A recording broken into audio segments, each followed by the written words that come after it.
প্রথমে আমি কলার মোচাটা ছাড়িয়ে তারপরে ছোট ছোট করে কেটে ধুয়ে নিব।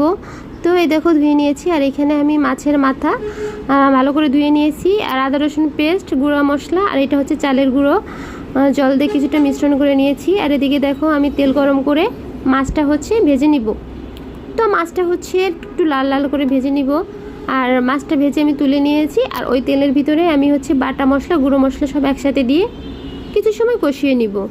কষানো হয়ে গেছে। তো এর ভিতরে আমি এখন কলার মোচাটা যে ধুয়ে রেখেছিলাম ওটা দিয়ে দিলাম। তো আমি এখন কিছু সময় কষাবো, কারণ সবজিটা যত ভালো কষাবে যে কোনো সবজি কিন্তু মজা হবে। তো আমি এখন এর ভিতরে ভাজা মাথাগুলো দিয়ে দিলাম।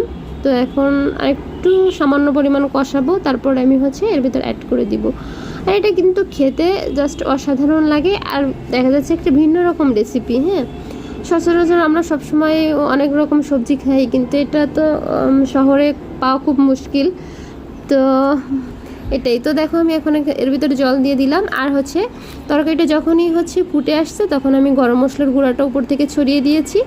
আর আমি এখন হচ্ছে এই যে চালের গুঁড়াটা একটু জল দিয়ে একটু পাতলা মিশ্রণ করে নিয়েছি। এখন এটাকে আমি এর সাথে অ্যাড করে দিব। তোমরা চাইলে অনেকে এতে কর্নফ্লাওয়ারও দিতে পারো, তাহলেও খারাপ হবে না। যেহেতু আমার চালের গুঁড়া ছিল তাই আমি চালের গুঁড়াটা দিয়ে দিয়েছি। আর তো আমার রান্না কিন্তু প্রায় কমপ্লিট। এখন হচ্ছে ঝোলটা শুকিয়ে গেলে আমি নামিয়ে নিব। আর এটা কিন্তু গরম ভাতের সাথে খেতে অসাধারণ লাগে। তোমরা অবশ্যই বাসায় ট্রাই করবা। আর আজকের মতো এইখানে টাটা, বাই বাই।